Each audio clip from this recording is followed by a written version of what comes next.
Want to get you some breaking news just coming into our newsroom at 6. One of the 6 people charged in the deadly tractor trailer smuggling incident on Quintana Road last year has pled guilty. Christian Martinez, who helped transport 53 migrants to San Antonio, where they died, is now facing up to life in prison. The U.S. Department of Justice says Martinez pleaded guilty to several felony counts, including transportation of migrants, resulting in death. Martinez scheduled to be sentenced in January of 2024. Well, it was much needed, much welcomed. Rain finally fell on parts of San Antonio. Finally. Yeah, even some thunder came along with it, which got some cheers from the KSAT newsroom. I think I saw Myra standing up and cheering. You bet. Yeah, Adam Caskey standing by. Adam, any more rain on the way? Unfortunately, no, we're not looking at any more for San Antonio this evening. We still have a few showers and thunderstorms west of San Antonio, and one severe thunderstorm, this cell right here, south of Brackettville, could have some wind gusts up to 60 miles per hour, and it's moving south at 20 miles per hour. Still quite a ways away from El Paso and other communities, 24 miles away from El Paso, so a good hour away from there, if it even holds up. Often these were dissipating within an hour of developing, but that's where most of the action is at the moment, parts of northwestern or northern Valverde County, and then into Kinney County and scraping parts of western Uvalde County. Locally, the rain has come to an end. We had a good run of it, some heavy downpours, Bulverde, Timberwood Park, and then downtown just got missed. It all dissipated. We'll take a look at how much rain fell and where, which neighborhoods were the most fortunate, and what our weather pattern holds for the rest of the week and even into next week coming right up. Yeah, Brackettville down to Eagle Pass can use some rain. Thank you, Adam. Well, inflation, childcare, mental health, there are so many factors that may lead families to homelessness. And while it's difficult to understand why so many families are struggling, we know it's a problem across our community. Haven for Hope explains that record heat this summer brought in hundreds of families. And as Max Massey shows us, those numbers don't seem to be going down. I came here, I was scared, and I'm like, this is a good program. They got the resources, and they are willing to help you if you want to help yourself. Meet LaFrida Smith and her son. These are just 2 of the hundreds of people who know the conditions here at Haven for Hope. It is overpopulated, but they're getting the people that are trying to work the system the right way. They're getting them out and getting them in good homes. It's a problem that's not going away anytime soon. This summer we've seen an increase, which is pretty typical during the summer months. We see an increase especially in families who come to Haven seeking shelter and services. But the numbers have continued to increase, and they didn't go down when the school year started. The programs here work to help individuals in a personally formulated plan.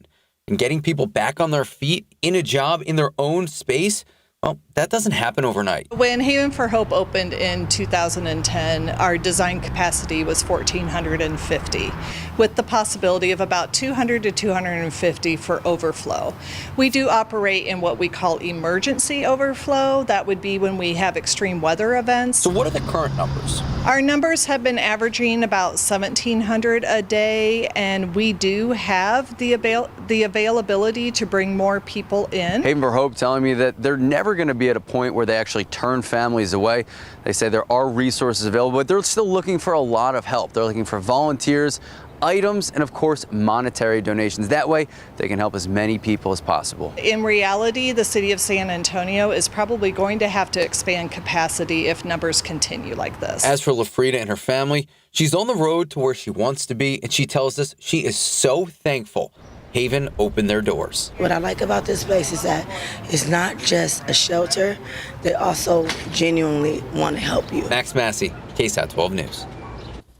And KSAT is asking questions about why it took so long for a case of deadly child abuse to go before a grand jury. The father accused in his own son's death has finally been indicted, but it took a year and 7 months. On Monday, Derek Coles was indicted for killing 12-year-old Danilo Coles in February of 2022. Late last month, we asked the Bexar County District Attorney's Office about the timeline of that prosecution. The DA's office told us they were waiting on an autopsy report from the Bexar County medical examiner. But county officials told us the medical examiner sent that report to the DA earlier this year.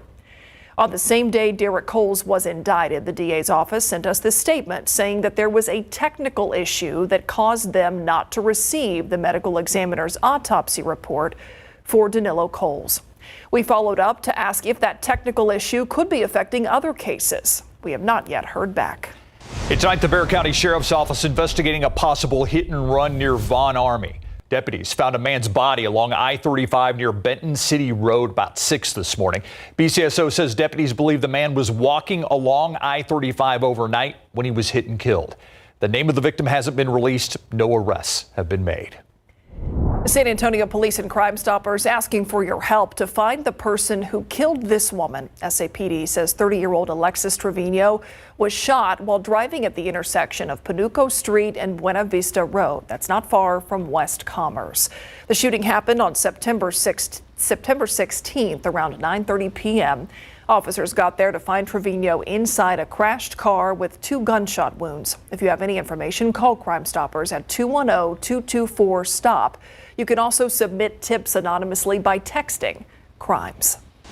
The state of Texas sending more National Guardsmen to El Paso to help with the influx of migrants crossing the border there. Officials say more than 600 troops have arrived in just the last 96 hours. The city's mayor has said El Paso has reached its breaking point.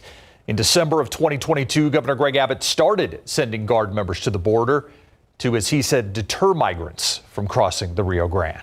Meantime, the Biden administration plans to keep the country's refugee cap at 125,000 people next year. A draft report shows a proposal to increase admissions from the Western Hemisphere and decrease admissions from Europe and Central Asia. According to that draft, the new cap would be 35,000 to 50,000 refugees from Latin America and the Caribbean. This year, it was set at 15,000, but federal data shows that only 5,500 refugees have been resettled in the U.S. The changes outlined in the draft would provide a legal avenue for migrants without having to journey to the U.S.-Mexico border. And border policy, part of the negotiations that are taking place on Capitol Hill right now. Congress has until this Saturday at midnight to come to an agreement on how to fund the government or risk a shutdown. House Republicans continue arguing among themselves over a series of spending bills, with Democrats and Republicans in the upper chamber mostly agreeing on a bipartisan proposal. But some say that legislation is pointless until the border crisis is solved. The government should not continue to be funded if we don't secure our border. We absolutely support border security. That's why we want to fund the government. A potential shutdown could impact millions of federal workers, including the TSA agents keeping air travel safe. Some of the other federal programs that could be affected include nutrition assistance programs and national park services. Back at home, it is finally here. Civic Park at Hemisphere is now open after months of construction downtown. RJ Marquez checked out the sights and sounds at the park and tells us what you can expect when you take the family or your four-legged friends out to Hemisphere.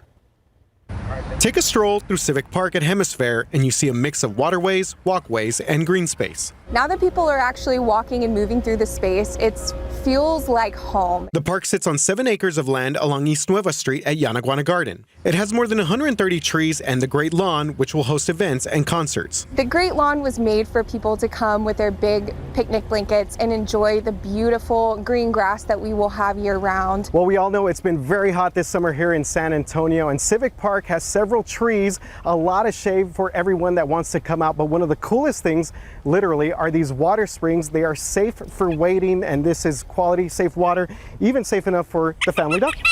Our dog is like a water dog. She loves the water.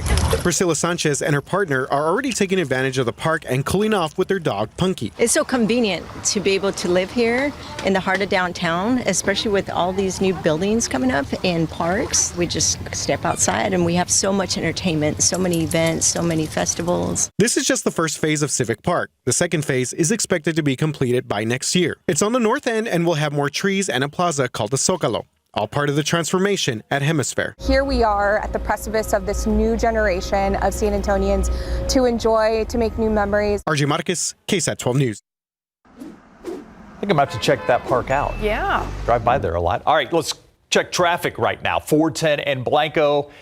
I believe this is the westbound lanes that we're looking at. It's been backed up for quite some time. As a matter of fact, we just saw an ambulance go by on the access road there. 410 at Blanco. I think it's the westbound lanes that we're looking at.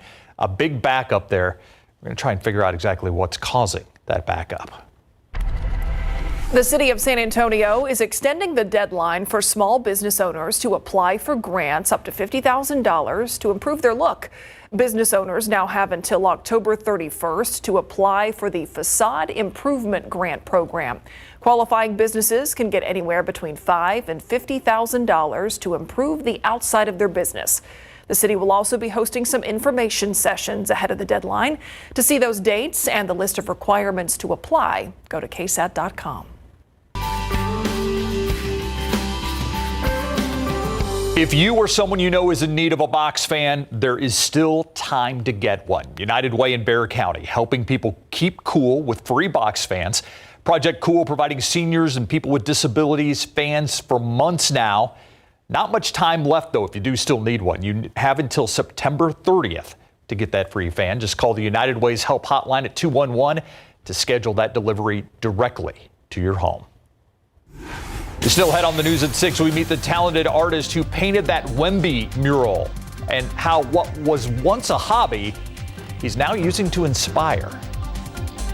Streaming now. It is one of those dream interviews, a bucket list Spreester session, by the way. It's a chance to sit down with Texas legend Robert Earl Keen and get a tour of his ranch. I'm a songwriter and I make people happy when I play. Being a legend, I don't know. I sort of enjoy people not being able to recognize me. And for some reason, my voice gives me away all the time. Streaming now on these platforms.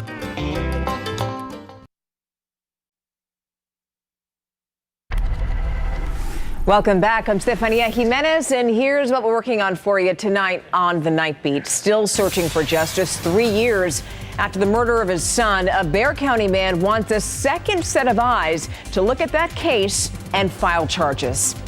Plus, the fallout continues for students across the country after the Arts Institute announced that it's closing. Tonight, we speak with students affected by the shutdown and the challenges they face next. We'll see you for these stories and so much more tonight on The Night Beat. Thanks, Stefania. Have you seen it yet? Tonight we hear from the creative genius behind a mural that has caught the attention of both fans of sports and art. Yeah, this larger-than-life masterpiece has become a must-see attraction in our community. Our Jonathan Cotto tells us the story of how a hobby has turned into a therapeutic and now recognized passion. So one day we're just sitting in the living room and I said, you know what, I'm gonna try to paint something, and I did, and it came out good. I posted it, and it people started buying my content. Michael Sanchez says it was during the height of the pandemic he discovered his passion for art. I've always been into a little sketching here and there, but I picked up a paintbrush and I fell in love. His artwork covers everyone from Vicente Fernandez to local boxing sensation Jesse Bam Rodriguez, and this mural, a memorial for the fallen children of Uvalde. Fast forward to today, Sanchez finishing a depiction of the young basketball prodigy Wemby. So I reached out to the owner of Mark's Outing and I showed him, and then I reached out to my friend and I told him if I could use his image, so I put it on this wall. Sanchez says he was inside Mark's Outing watching a football game when an unexpected guest paid the mural a visit.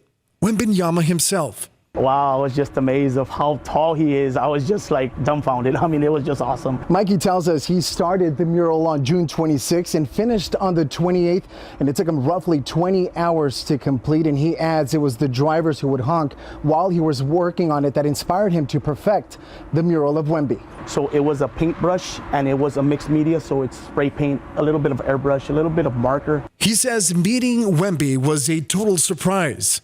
Wemby even autographing his mural. There you go. He was everything I thought he would be. Meeting him in person, he's young, he's very humble. You know, he showed respect and he showed a lot of love for my mural, which, I mean, that's awesome, you know. Sanchez says murals serve as a source of inspiration for our community and hopes to make his passion full-time. Jonathan Cotto, KSAT 12 News. All right, I was struck by the fact that Wemby towered over the guy, which you would figure, but still. I love all these Wemby sightings. Yeah. You know? That's the first time I've seen Wemby in a cowboy hat, though. I also noticed that. It was pretty cool. Yeah. All right. That must be more than a 10-gallon. cheese. It's hard to miss him with the Wemby setting. Exactly. Hat or no hat. You know who it is. You know who it is. Yeah. That's right. That's not Justin Horn. That's Wemby. Justin's tall enough. He towers over all of us around here. But Wemby would tower over him. Yes. Yeah. It's not often people tower over Justin Horn, but Wemby, he's got you. All right, let's take a look at our radar. Some heavy downpours right around Yorktown. This is good to see. Yorktown to Nordheim, almost moving into Runge, and this is some very heavy rainfall. Maybe some small, non-damaging hail within this as well. And within this heavy rain, right along 72 and its intersection with 119, I wouldn't be surprised if we see a little over an inch in terms of rainfall estimates in this part of DeWitt County. Elsewhere in San Antonio, the rain has come to an end. Now we're seeing these outflows come together, and just southwest of Seguin near New Berlin, we had one little flare up from these outflow boundaries colliding, but it's having a hard time sustaining itself. And I don't anticipate really anything else around San Antonio, just potentially Lavernia to Sutherland Springs, maybe over toward Floresville, where we're watching a few of those outflow boundaries come together. Otherwise, west of San Antonio, that's where we still have some activity. No longer a severe thunderstorm warning north of Eagle Pass, but in northern Maverick County, we have the heavy rainfall, and this is good, heavy rain. Just what we need out in this ranch land here, northern Maverick County. This is pushing southward at 20 miles per hour. So let's give this a time. Those of you in the Eagle Pass area, should this hold together, that'd make it to Eagle Pass by about 7:24 p.m. But what about rainfall totals? How much has fallen? Our authority radar gives you good, accurate rainfall estimates. And for the most part around San Antonio, it was the north side of town, all the way up into Bulverde. You see parts of Kendall County, eastern Kerr County picked up around a half an inch. But let's go right into Bulverde here. This, I did notice one of the EAA rain gauges in Bulverde had just over an inch actually measured. Right along 281 in Bulverde, 1.3. You get just west of the highway, 1.4, down into Timberwood Park, even around a half inch in some locations, a quarter to a half inch. And then you go farther south as that storm developed, and around 1604 and Bitters area, Camp Bullis, we've got over an inch, almost stretching into Chavano Park, progress southward, and then you see where it really fell apart. South of Alamo Heights, south of Jefferson High School, Memorial High School, that's where it really fell apart once it got closer to Highway 90. But Leon Valley and even Ingram Park Mall area, around an inch estimated by Doppler radar. So it's good to see that rain. But as usual, it's hit or miss. And here was the hit in Timberwood Park. It's good to see this. This was around 2:45. And it was nice to see heavy rainfall blowing sideways a little bit. Coming up at 6:45, I've got a video of some of the hail that fell in our area. Luckily, non-damaging hail. But some ripples in our upper level flow, a little bit of a dirty flow aloft because it's just messy, little ripples and pieces of energy that help to kickstart some of these showers because we have the instability. But the upper level high, that's going to move overhead and reclaim its control of our weather pattern. And that's going to be turning off our rain chances for most of the 7-day forecast. I say most because tomorrow I give it a 10% chance. 10%. I mean, one or two pop-up stray showers in a narrow window of opportunity tomorrow afternoon. That's it. But here's a good time lapse of the rain. This is from our camera overlooking the airport. And you see we just got clipped by that shower at the airport, measuring only a trace. So not even measurable rain at the airport. 96, our high temperature. That makes it our 112th 90-plus degree day in a row. Rock Springs 73, you see where we had the rain, even Uvalde 85. Right now we're 89 at the airport, Port SA 92, and Castroville at 94. Temperatures very similar tomorrow, 74 in the morning, 96 by the afternoon, a mixture of sun and clouds. By and large, mid-90s across our area, Converse 95, Lake Hills at 96. Then temperatures don't change much. Sunny, dry, and quiet will be just above 90 for the next 7 days. All right. Thank you, Adam. All right, Larry, you have seen both the current Spurs practice facility and the new one. Yep. How would you compare them? Well, I mean, the one they're currently, I guess, moving out of is 21 years old. It's certainly held up, but they needed a brand new facility, and this new one, the Victory Capital Performance Center, state of the art. And one of the first things you notice, all the natural light that comes in. Plus, Harlan Volleyball does not like getting punched in the face. Coming up.